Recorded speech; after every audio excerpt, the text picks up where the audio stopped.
यदि ऑपरेशन का कोई दिन निश्चित होता है तो आप लोग तैयार हैं? बहनों भाइयों, आपको जानकर खुशी होगी, एक क्षण भी नहीं लगा। मेरा यह वाक्य समाप्त हुआ था कि हमारे सेना के अधिकारियों ने कहा कि सर, ऑपरेशन के लिए यदि तुरंत भी करना हो तो ऑपरेशन के लिए तैयार है। मेरे बहनों भाइयों, भारत पहले वाला भारत नहीं रहा है। भारत को यदि कोई छेड़ेगा तो अब भारत किसी को छोड़ेगा नहीं। यह है भारत के अंदर का। और आप लोग, मैं जानता हूं कि ऑपरेशन सिंदूर के बारे में सुनना चाहते हैं।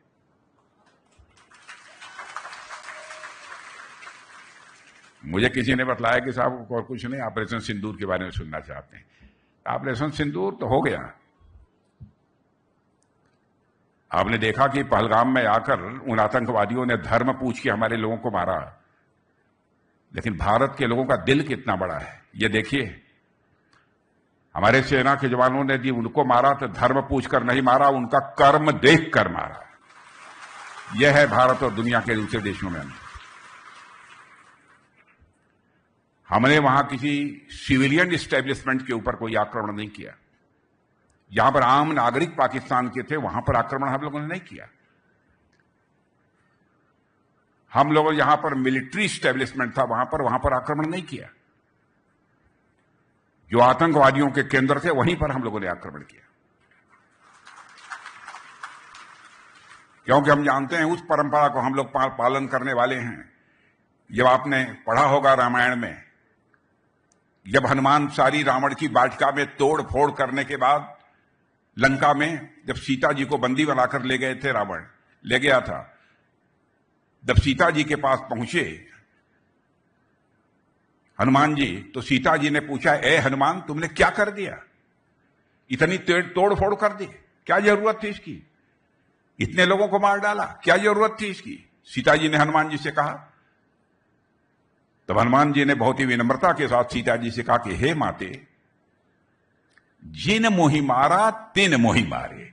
जिन्होंने मुझे मारा हमने केवल उन्हीं को मारा। तो ऑपरेशन सिंदूर में भी यही हुआ है। जिन आतंकवादियों ने हमारे लोगों को मारा था, हमारे सेना के जवानों ने उन्हें ही मारा है।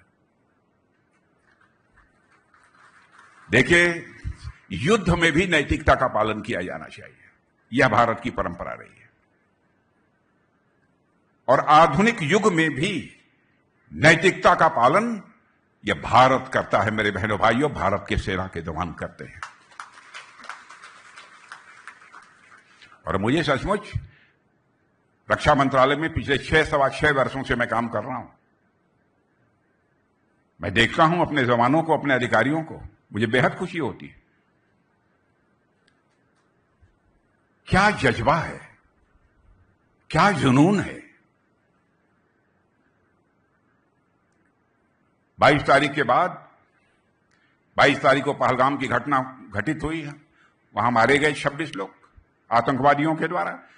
23 को ही जब बैठक बुलाई मैंने, सारे चीफ्स, सेना प्रमुख, वायुसेना प्रमुख, नौसेना प्रमुख, सीडीएस, डिफेंस सेक्रेटरी, एनएसए, हमारी बैठक में सभी लोग मौजूद थे।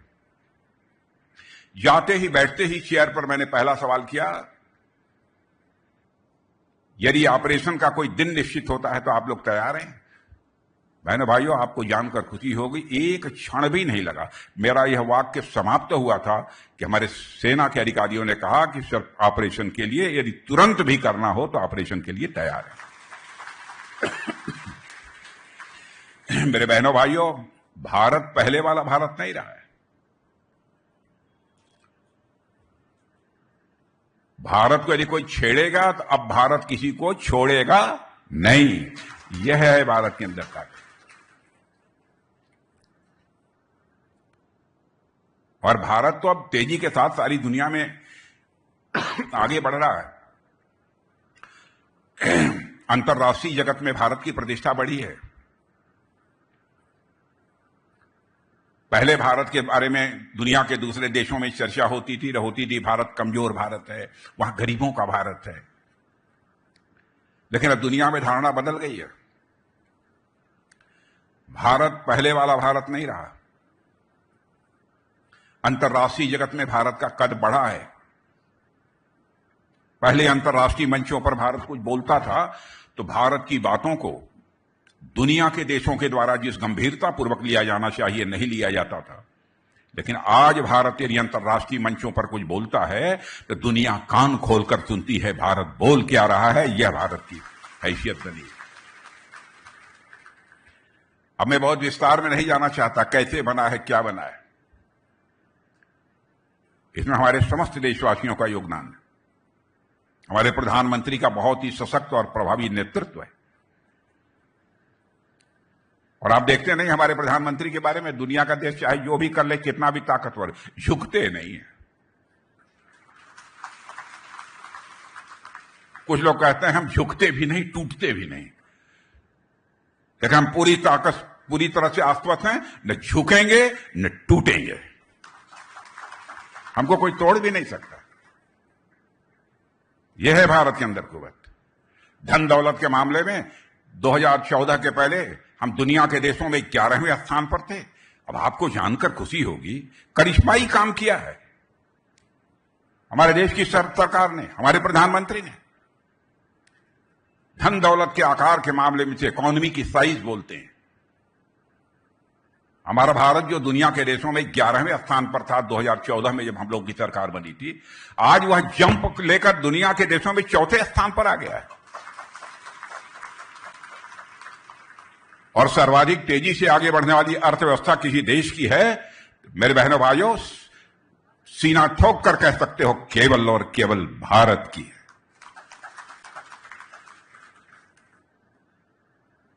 यह हम लोगों के लिए गौरव की बात है। आज भी बहुत सारे क्षेत्रों में क्या उपलब्धियां हैं, बहुत विस्तार में नहीं जाना चाहता हूं। आप सब राजस्थान की वीर भूमि के लोग हैं और मैं मानता हूं कि आप सभी के सहयोग से हमारा राजस्थान भी आगे बढ़ेगा और देश भी आगे बढ़ेगा। आपने इस कार्यक्रम में मुझे आमंत्रित किया।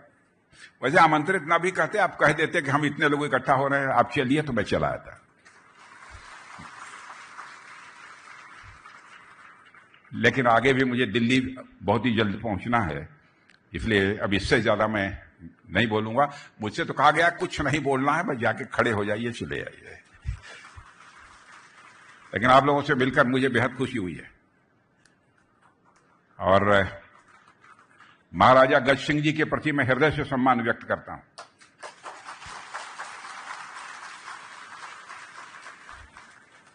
और बहनों भाइयों, मैं इनका बहुत सम्मान करता हूं, महाराजा का। आज से नहीं, कई वर्षों से, 25 साल हो गए होंगे।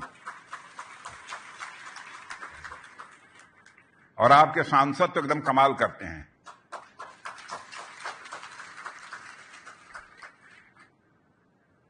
अब ऐसा मत समझिएगा केवल संस्कृति या पर्यटन मंत्री हैं। कहीं कोई जरूरत पड़ती है तो आपके सांसद गजेंद्र सिंह शेखावत भेजे जाते हैं। भाई जो कुछ भी है तो पानी और खून तो राजस्थान का ही है।